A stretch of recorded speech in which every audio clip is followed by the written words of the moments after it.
میں نے جس مقدس آیت مبارکہ کی تلاوت کا شرف حاصل کیا ہے وہ سورہ بینہ کی 5ویں آیت مبارکہ ہے، جس کا اردو آسان ترجمہ ہے کہ اور ان لوگوں کو تو یہی حکم ہوا کہ اللہ کی بندگی کرے نیرے اسی پر عقیدہ لاتے۔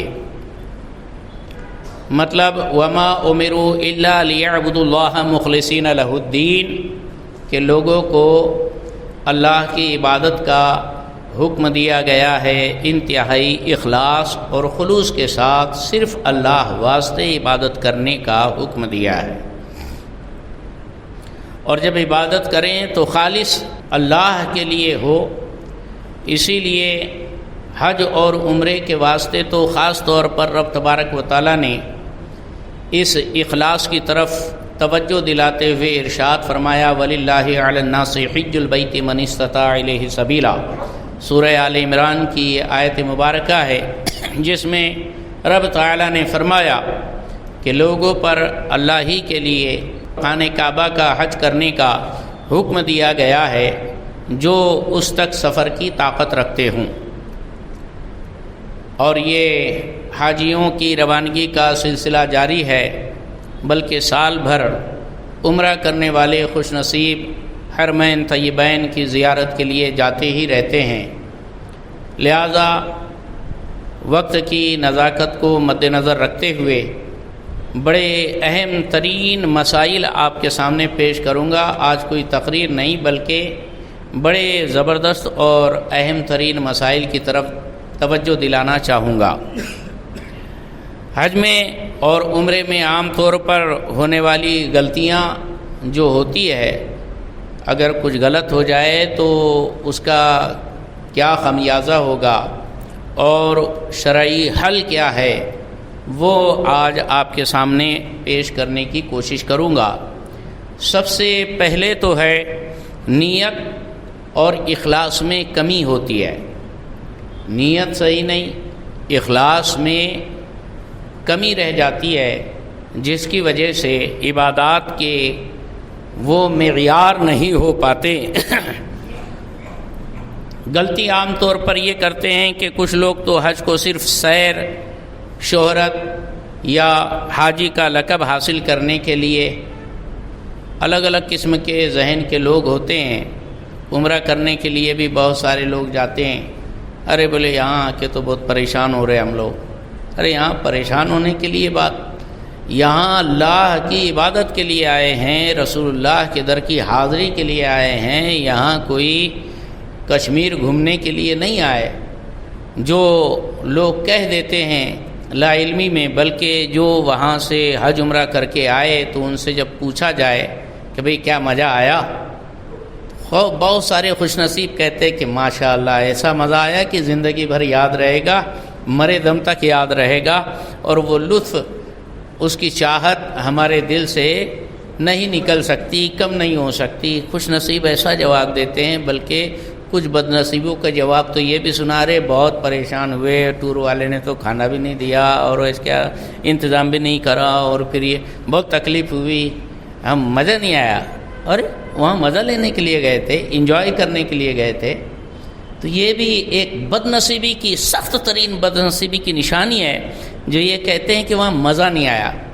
ابے کھانے پینے کے لیے گئے ہو، سیر سپاٹے کے لیے گئے ہو، جوہو چوپاٹی پہ گئے ہو، کہاں گئے ہو؟ اوقات تھی کیا؟ کوئی منسٹر تم کو اپنے سامنے کھڑے نہیں کرتا، وہ رب ذوالجلال، وہ پاک پروردگار عالم نے اپنے دربار میں کھڑا کر لیا، رسول اللہ نے اپنی چوکھٹ پر بلا لیا۔ اتنی بڑی سعادت ہونے کے بعد بولتا ہے نالائق کہ ہم کو مزہ نہیں آیا۔ کتنی بڑی بدنصیبی ہے۔ اللہ اکبر، اللہ اکبر۔ اے پائے نظر ہوش میں آ، کوئے نبی ہے، آنکھوں سے بھی چلا تو یہاں بے ادبی ہے۔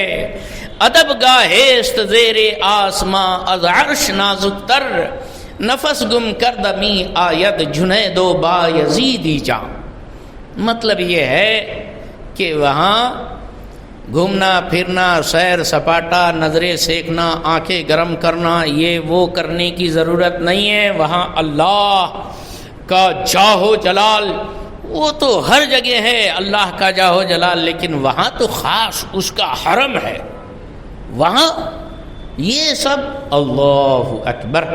بس وہی جس کو اللہ توفیق دے اسے توفیق ملے گی. وما توفیقی الا باللہ، مجھے جو توفیق ملتی ہے بس اللہ ہی کی جانب سے، یہی ایک بندہ کہہ سکتا ہے، اور اس سے زیادہ کیا ہو سکتا ہے. بہرحال بڑے خوش نصیب ہے وہ جن کی قسمت جاگی اور نصیبہ بیدار ہوا کہ اس حرم کی زیارت کو یہ جا رہے ہیں. ماشاءاللہ. اسی لیے رب تبارک و تعالیٰ نے بھی قرآن پاک میں ارشاد فرمایا وما امروا الا لیعبدوا اللہ مخلصین لہ الدین. یہاں گھومنے پھرنے، سیر سپاٹے اور پارٹی شارٹی کرنے اور ہوٹل بازی کرنے کے لیے نہیں، بلکہ یہ تو عبادت ہے، اور عبادت صرف اور صرف اللہ واسطے اخلاص کے ساتھ ہونی چاہیے. الہ العالمین اخلاص کی توفیق دے ہر کام ہر عبادت میں. پھر دوسری بات جو ہوتی ہے، حقوق العباد ادا کیے بغیر حج کو چلے جاتے ہیں لوگ. 900 چوہے کھا کر بلی حج کو چلی، وہ والی بات، سٹا جوا جگار حرام، یہ وہ ادھر ادھر حقوق مار کر، بہنوں کا حصہ دبا کر، پھوپھیوں کا حصہ دبا کر، بھائیوں کا حصہ دبا کر، ادھار دبا کر، غبن کر کے، چوری چماری کر کے، 2 نمبری کر کے، اس کے سارے دل دکھا کر، دلوں کو زخمی کر کے، اور پھر سوچتا ہے کہ جا کر بالکل پاپ بے داغ بگلا بھگت بننے جاتے ہیں. ایسا نہیں، ایسا ہو ہی نہیں سکتا. دیکھیے صاحب، جب کوئی حاجی حرام کی کمائی اور دوسرے کی لوٹ کھسوٹ کی کمائی سے حج کو جاتا ہے، اور جب لبیک پکارتا ہے، جب بندہ کہتا ہے لبیک اللہم لبیک لبیک لا شریک لک لبیک ان الحمد والنعمت لک والملک لا شریک لک، خدا کی رحمت پکار کر کہتی ہے لا لبیک ولا سعدیک حتی ترد ما فی یدیک، نہ تیری لبیک قبول ہے نہ تیری حاضری مقبول ہے جب تک لوگوں کا لیا ہوا ایک ایک پائی اور ایک ایک روپیہ پیسہ واپس نہیں کرتا، تب تک تیری کوئی چیز قبول نہیں. یہ ہے معاملہ. ہونا کیا چاہیے صاحب، یہ لوگ غلطی ہے کرتے ہیں، لوگوں کا مال دبانا، قرض باقی رہنا. بہت سارے لوگ قرضہ لے لیتے، ہاں چیک گھما رہے، اس کا کیا ہے یہ. اللہ اکبر. رشتہ داروں سے قطع تعلق رکھنا صرف یہی نہیں، بلکہ جو رشتہ داریاں کاٹتے ہیں ناجائز طور پر، غرور گھمنڈ اپنی اکڑ کی وجہ سے غریب رشتہ داروں سے بات نہیں کرتے، ان سے تعلق توڑ لیتے ہیں، بھائی بہنوں سے رشتے ناطے توڑ لیتے ہیں، بھانجے بتیوں کا خیال نہیں رکھتے. ایسے لوگ حج سے پہلے قرض ادا کرے، معافی مانگے، امانتیں واپس کریں، دل کو صاف کریں. حدیث پاک ہے، رسول اللہ فرماتے ہیں اور میرے حضور جب بولتے ہیں اسی وقت لب کھولتے ہیں جب اللہ کی وحی نازل ہوتی ہے. خود رب تعالیٰ نے فرمایا وما ينطق عن الهوى ان هو الا وحی یوحى، میرے محبوب اپنی مرضی سے نہیں بولتے، جب اللہ کی وحی ہوتی ہے تو لب کھولتے ہیں. پیارے آقا صلی اللہ علیہ وسلم کا فرمان عالی شان بخاری شریف کی حدیث من کانت لہ مظلمۃ لاخیہ فلیتحللہ منہ، یعنی جس نے اپنے بھائی پر ظلم کیا ہو وہ آج ہی معاف کرا لے، آج ہی معاف کرا لے. اللہ اکبر. اور پھر صاحب بہت سارے ایسے بھولے بھالے کہہ لو یا کہہ لیجئے کہ غیر ذمہ دار لوگ کہہ لو کہ وہ حج کو تو جاتے ہیں، عمرے کو تو جاتے ہیں، لیکن اس کے بارے میں کچھ معلومات نہیں لیتے. احرام کی پابندیوں کے بارے میں ان کو پتہ ہی نہیں رہتا. احرام باندھ لینے سے کیا کرنا پڑتا، کیا نہیں کرنا پڑتا، کن چیزوں سے بچنا رہتا ہے، ان کی کوئی پرواہ نہیں ہوتی ہے. بس جنگل راج جیسے اپنی میاں من مرضی کا حساب چلاتے ہیں. اللہ اکبر. بندے بندہ بن، خدا مت بن. تجھے اللہ کے احکام کی پابندی کرنا ہے، اپنے من مرضی نہیں چلانا ہے. تو اب کیا ہے صاحب، احرام کی پابندیوں سے ناواقف رہتے ہیں اور خوشبو لگا لیتے ہیں، ناخن کاٹ لیتے ہیں، بال توڑ لیتے ہیں، مردوں کا سر ڈھانپنا، سلے ہوئے کپڑے پہننا، یہ سب جو ہے احرام کی جو خلاف ورزی ہے وہ سب کچھ کر لیتے ہیں. لہٰذا ہونا کیا چاہیے کہ احرام کے مسائل پہلے سیکھیں. اگر غلطی ہو جائے تو بعض صورتوں میں دم یعنی قربانی کرنا پڑے گا، اور بعض صورتوں میں صدقہ یعنی خیرات، یعنی 2 کلو 47 گرام گیہوں وہاں کے حساب کے، وہاں کے گیہوں لے کر وہاں کے حرم کی حدود کے غریبوں میں تقسیم کرنا ہوگا. یہ ساری اس کے اوپر جرمانے لاگو ہوتے ہیں، دھیان رکھنا چاہیے. خوشبو نہیں لگا سکتے، خوشبودار جس میں خوشبو ملی ہوئی چیزیں نہیں کھا پی سکتے ہیں، جیسے کہ شربت، روح افزا شربت. وہاں یہاں کی دھوپ ایسی تو وہاں عرب کی دھوپ کتنی خطرناک. اب کوئی بولے روح افزا، وہاں روح افزا بھی ملتا ہے تو روح افزا پئیں گے، خوشبو ڈالی ہوئی ہوتی ہے، لہذا روح افزا پینا منع. اور بھی پیکنگ والا جو جوس آتا ہے فروٹی وغیرہ، اورنج آتا ہے اور مرینڈا ہوتا ہے، کوکا کولا ہوتا ہے، یہ سب جو خوشبودار چیزیں نہیں پی سکتے. اس کا بھی حکم سنو، اگر ایک مرتبہ منہ لگا کر گٹ گٹ گٹ گٹ گٹ گٹ پی لیے تو جتنا بھی پیو ایک صدقہ دینا پڑے گا. 2 کلو 47 گرام یعنی 2 کلو 50 گرام گیہوں یا اس کی قیمت، یہ وہاں کے حرم کے حدود کے غریبوں میں بانٹنا پڑے گا. اور اگر آپ نے ایک ہی گلاس ایسا پیے، ایک گھونٹ پھر ہٹائے، پھر دوسرا گھونٹ پھر ہٹائے، پھر تیسرا گھونٹ، اب دم دینا پڑے گا. دم بولے تو بکری کاٹنا پڑے گی، 17-18 ہزار کا جرمانہ لگے گا. بکری کوئی یہاں کی ایسی نہیں بیچاری مکڑی مکڑی کچھ بھی مل جائے آپ کو 5-10 ہزار میں. ہاں وہاں 17 ہزار 20 ہزار کی ملے گی، پریشانی ہو جائے گی. لہذا یہ چیزوں سے بچنا چاہیے. ہاں آپ پھل کھا سکتے ہیں، آم کھاؤ، سنترا کھاؤ، موسمبی کھاؤ، وہ نیچرل ہے، اس کو کھایا جا سکتا ہے. اور اس کو سونگنے سے، سونگنا مکروہ ہے، اس پہ دم بھی نہیں لاگو ہوگا اور صدقہ بھی نہیں دینا پڑے گا. اگر آپ یہ پھل فروٹ وغیرہ جو ہے اس کو سونگ رہے، پھول بھی سونگ رہے تو بھی اس کے اوپر جرمانہ نہیں لگے گا. لیکن مکروہ ضرور ہے. تو کاہے کو زبردستی ایسا مکروہ یعنی ناپسندیدہ. کیا ناپسندیدہ؟ اللہ کو وہ ناپسند ہے. لہذا یہ پھل فروٹ آپ کھانے کے حساب سے کھا لو، ایسی خوشبو ناک میں گھس جائے تو کوئی بات نہیں، لیکن وہاں ناک لے جا کر سونگنا یہ مکروہ ہے. تو پھل کھا سکتے ہیں، فروٹ کھا سکتے ہیں، اور جیسے نیمبو شربت وہ پی سکتے ہیں. نیمبو کی بھی بڑی پیاری خوشبو ہوتی ہے، لیکن وہ پی سکتے ہیں، وہ نیچرلی چیز ہے، الگ سے کوئی چیز ملائی ہوئی نہیں ہے. ہاں اگر نیمبو شربت کے اندر اور کچھ سینٹ کے لیے آپ نے ڈال دیا تو پھر وہ پینا منع ہو جائے گا.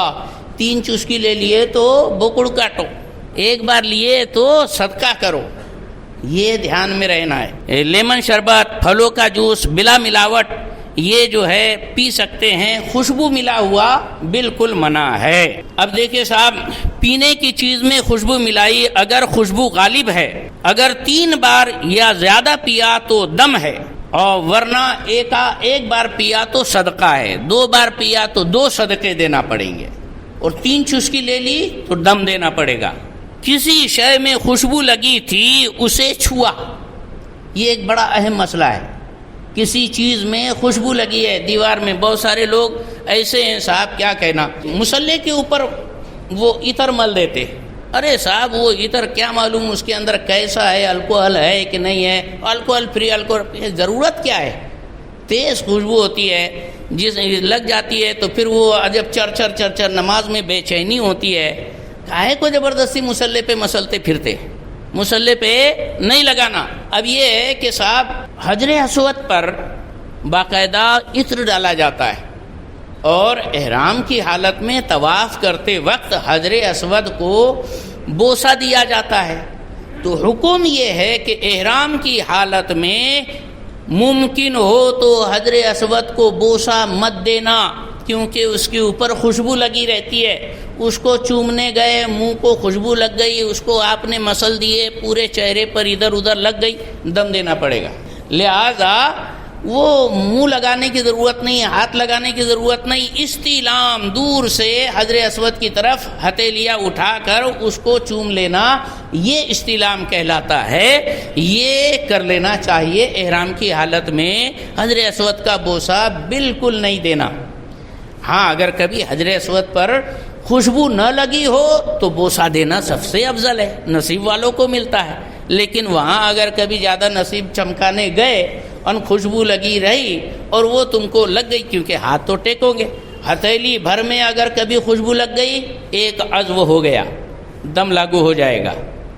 تو اس لیے حالت احرام میں حجر اسود کا بوسہ بالکل نہیں لینا ہے۔ تو یہ بہار شریعت کے اندر 6واں حصہ 1172 صفحہ کے اوپر یہ مسئلہ لکھا ہوا ہے کہ کسی شے میں خوشبو لگی تھی، اسے چھوا، اگر اس سے خوشبو چھوٹ کر بڑے عضو کامل کی قدر بدن کو لگی تو دم دے، اور کم ہو تو صدقہ ہے۔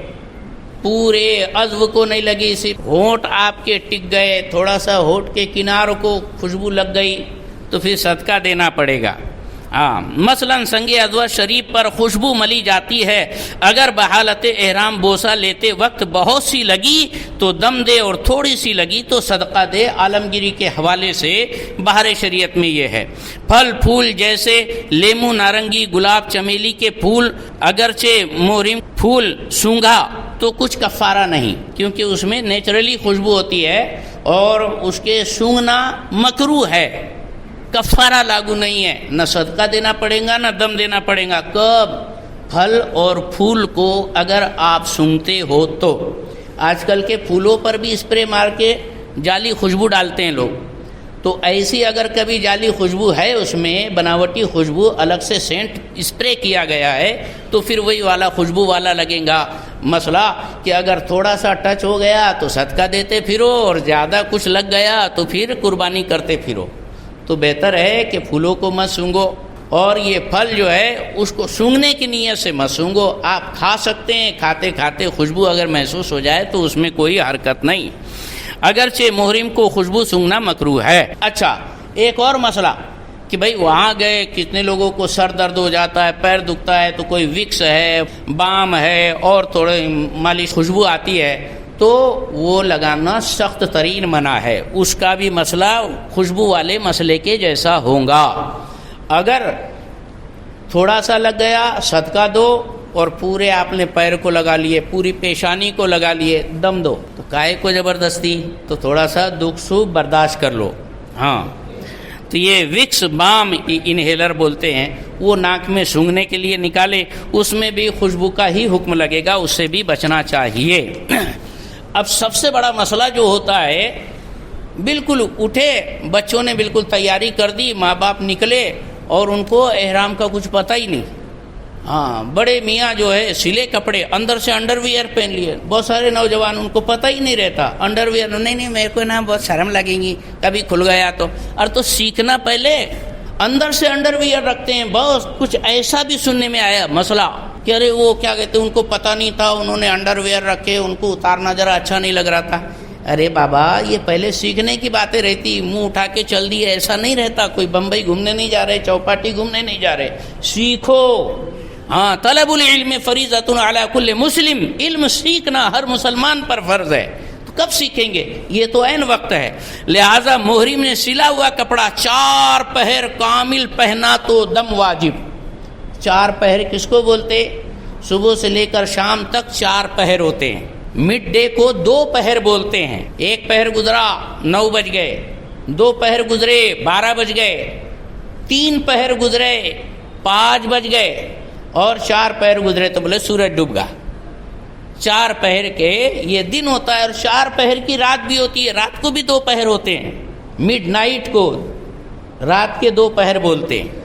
تو بہرحال اگر کبھی 12 گھنٹہ یا 12 گھنٹے سے زائد 24 گھنٹے سے کم اگر پہنا ہے تو اس کو ایک دم دینا پڑے گا۔ اس 12 گھنٹے سے کم پہنا ہے تو اس کو صدقہ دینا پڑے گا، بھلے ہی 1 منٹ کے لیے پہنا، فوراً کسی نے بتایا ارے نہیں چڈی نہیں پہنتے، اتار دے، اس نے اتار دیا فوراً، تو بھی اس کو صدقہ دیتے پھرنا پڑے گا۔ تو مسئلے پہلے سیکھو۔ تو یہ مسئلے عام طور پر جو ہے جانے والے کئی لوگوں نے آن لائن پوچھا ہے، میقات سے بغیر احرام کے گزرنا، یہ بھی مسئلے ہو جاتے ہیں۔ اب بیچارے یہاں سے نکلے بھولے بھالے، کبھی ہوائی جہاز میں بیٹھے نہیں، کبھی کیا کہتے ہیں ایئرپورٹ گئے نہیں، کبھی وہاں امیگریشن اور یہ وہ لائن وغیرہ میں لگے نہیں، سب بیچارے بورائے ہوتے ہیں کیا کرنا کیا نہیں کرنا۔ اور پھر وہاں ادھورے حکیم بھی بہت نیم حکیم رہتے ہیں، کوئی کیا بولتا کوئی کیا بولتا، تو بیچارے بھولے بھالے انجان لوگ جو نادانی میں تیاری نہیں کرتے ہیں، پڑھتے نہیں ہیں، وہ بغیر احرام کے بیٹھ جاتے ہیں، جدہ تک پہنچ جاتے ہیں۔ اب ہمارے ہندوستان والوں کے لیے یلملم یہ میقات ہے جو ہوائی جہاز کے اڑان کے دوران کب گزرتا پتہ بھی نہیں چلتا، بہت ہی کبھی کبھی مطلب یہ ایئر ہوسٹس وغیرہ یا ایروپلین والے اعلان کرتے یلملم آ رہا ہے تم احرام باندھ لو نیت کر لو، کبھی تو وہ بھی اعلان نہیں کرتے، وہ بھی سو جاتے بیچارے۔ تو اب یہ کبھی میقات بغیر احرام کے پار کیا تب اس کے لیے کیا حکم ہے، بغیر احرام کے مکہ پہنچ گیا جدہ پہنچ گیا، اس کے لیے حکم کیا ہے کہ وہ اس نے جو کیا وہ غلط کیا۔ میقات سے پہلے احرام باندھنا یہ واجب ہے، واجب۔ اگر بغیر احرام گزر گئے تو پھر کیا کرنا پڑے گا؟ اب یہ ہے کہ صاحب آپ کو کسی آفاقی میقات پر جا کر نئے سرے سے وہاں سے حج کا احرام باندھ کے انٹری کرنا پڑے گی، یا تو سیدھے مدینہ منورہ چلے جاؤ، یا پھر مکہ ہی پہنچ گئے ہو تو پھر آپ ریٹرن وہاں سے طائف چلے جاؤ، طائف جا کر پھر وہاں سے حج کا احرام باندھ کے آؤ تو دم ساقط ہوگا۔ اگر آپ نے سوچا کہ نہیں اتنے دور کون جانا، یہیں سے باندھ لوں گا، تو وہ تو آپ کا 40-50-100 ریال کے اندر کام بننے والا۔ اب آپ کو پورا ایک جانور ذبح کرنا پڑے گا، بکری قربان کرنا پڑے گی۔ اچھا، اگر بغیر احرام کے گزر گئے تو واپس میقات جانا ہوگا، اگر نہیں گئے تو دم دینا لازم آئے گا۔ بہار شریعت حصہ 6 صفحہ نمبر 1068۔ میقات بھی ایک ہوتا ہے آفاقی میقات، لیکن باہر سے جو آیا ہو آؤٹ آف، جیسے ہم انڈین اگر پہنچے وہاں تو ہم کو ڈائریکٹ یہ قریب والا میقات نہیں، آفاقی میقات، یا تو مدینہ منورہ جاؤ یا طائف جاؤ، وہاں سے آپ کو پھر احرام باندھ کے آنا پڑے گا۔ مسجد عائشہ جا کے احرام باندھ کے آئے تو وہ کام نہیں چلنے والا۔ اچھا، پھر جو ہے بہت سارے لوگ جو ہے تلبیہ پڑھنے میں بھی جان چراتے، نہیں پڑھتے زیادہ تلبیہ، تو یہ خاص عبادت ہے، زیادہ سے زیادہ تلبیہ پڑھو، بکواس نہ کرو، بات چیت نہ کرو، اور زیادہ سے زیادہ تلبیہ لبیک پڑھتے رہنا چاہیے۔ اور پھر ہوتا کیا اس میں کہ عورتوں کو بھی جوش آ جاتا، وہ بھی زور زور سے لبیک پڑھنا چالو کر دیتی، تو عورتوں کو زور سے باآواز لبیک پڑھنا منع ہے، سخت منع ہے، اس سے وہ سخت گریز کرے۔ پھر اگلی غلطی کیا کرتے ہیں، طواف کے اندر خوب دھکم پیل کرتے ہیں، یا پھر کسی کا وضو ٹوٹ گیا اور بغیر وضو کے طواف چالو رکھتے ہیں۔ طواف بعین ہی نماز ہی کی طرح ہے، لہذا نماز کے لیے جو چیزیں پاکی صفائی ضروری ہے، طہارت، ویسے ہی طواف کے لیے بھی ضروری ہے۔ اگر کبھی 3 چکر بغیر طہارت کے کیا تو ہر ایک چکر کے بدلے میں اس کو صدقہ دینا پڑے گا۔ 3 چکر کیا تو 3 صدقہ دینا پڑے گا، 4 چکر بغیر طواف کے کیا تو اب دم دینا پڑے گا۔ یہ بھی مسئلہ ہے، اس سے بھی بہت سارے لوگ توجہ نہیں دیتے۔ اور پھر دوسری سب سے بڑی بیماری یہ ہے کہ طواف کے اندر آج کل لوگ سب اسمارٹ موبائل لے جاتے ہیں، اور طواف جیسی بعین ہی نماز جیسی عبادت ہے وہ طواف، اس میں سیلفی لے رہے ہیں اور پھر لوگوں کو بتا رہے ہیں، یا پھر فیس بک پر اپلوڈ کر رہے ہیں، یا لائیو دکھا رہے، درشن کرا رہے ہیں۔ ارے بابا، یہاں تم کیا مطلب پکچر بنانے کے لیے گئے ہو؟ وہاں کوئی مطلب شوٹنگ چل رہی ہے؟ نہیں، یہ اللہ کی عبادت ہے۔ اب آپ نماز کے اندر بالکل ایسے کھڑے ہو کر نماز پڑھو، کیسے بولیں گے آپ؟ یہ سراسر توہین ہے۔ اور پھر وہ کیا چیز ہے؟ رب کا دربار ہے، وہ حرم یعنی نجی دربار خاص، ہاں، قرب خاص میں آپ ہے، اور وہاں رب کی طرف توجہ چھوڑ کر موبائل میں لگے ہوئے ہیں، ہاں، سیلفی لے رہے ہیں، ہاں، داچیار کے کعبے کو پیٹ دکھا کر ایسا کہ بیک سائیڈ میں کعبہ ہے، ہم کعبے کے پاس، ارے بدتمیز، وہاں منہ کر کے ہزاروں میل دور کھڑے رہ کر منہ کر کے نماز پڑھتے ہو، اور جب قریب گئے تو پیٹ کر کے فوٹو نکالتے ہو. کتنی بڑی گستاخی ہے، انتہائی شرارت ہے. یہ شیطان کا ایک پھندا ہے، اس سے بچنا چاہیے. طواف فرض کل یا اکثر. فرض طواف کون سا؟ جو عمرے کا طواف ہوتا ہے یا حج کا جو طواف ہوتا ہے، وہ طواف جو فرض ہے، طواف زیارت یا عمرہ کر کے آپ نیت کر کے یہاں سے گئے، جو پہلا آپ کا طواف ہوتا ہے عمرے واسطے، یہ فرض طواف ہے. اور اس کا کل حصہ یا اکثر عورت کی چہارم کلائی یا چہارم سر کے بال کھلے رہے تو دم دینا پڑے گا. یہ ایک بڑا مسئلہ ہے. عورتیں جو ہے جاتی ہیں جیسے گھر کام جیسی چھوٹی چھوٹی آستین بنا کر جاتی ہے. یہ کلائی بھی عورت کے لیے پردے کی جگہ ہے. یہ کلائی اگر کھلی رہی تو بھی دم دینا پڑے گا عورت کو. بال جو ہے یہاں سے تو بالکل باندھ لیتے، پیچھے ان کی دم دکھتے رہتی. یہ دم بھی اگر دکھی وہ بھی ہے تو مطلب اس کو بھی پردے میں رکھنا ضروری ہے. یعنی چہارم حصہ کلائی کا یا چہارم حصہ سر کے بال کا کھلے تھے تو یہ دم دینا پڑے گا. صحیح طور پر ادا کر لیا تو دم ساقط ہو جائے گا. بہار شریعت چھٹا حصہ صفحہ نمبر 1183.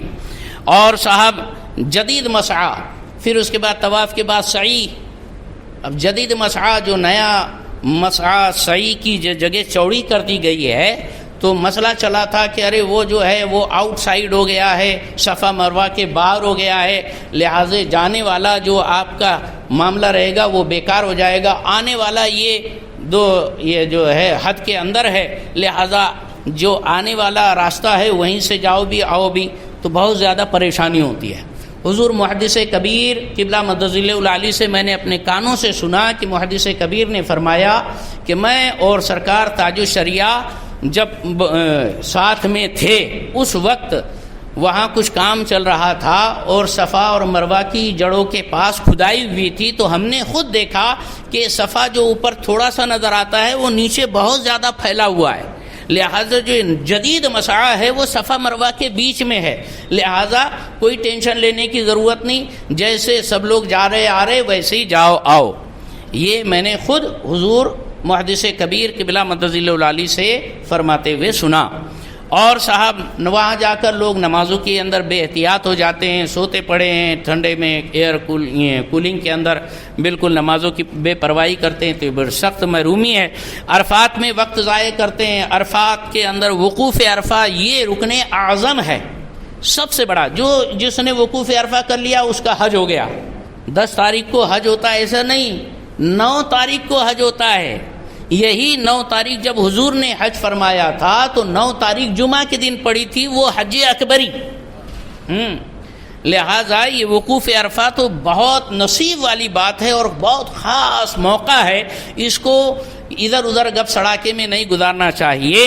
یوم عرفہ حج کا سب سے اہم رکن ہے. حدیث میں حضور نے فرمایا الحج عرفہ، حج تو عرفہ ہی ہے.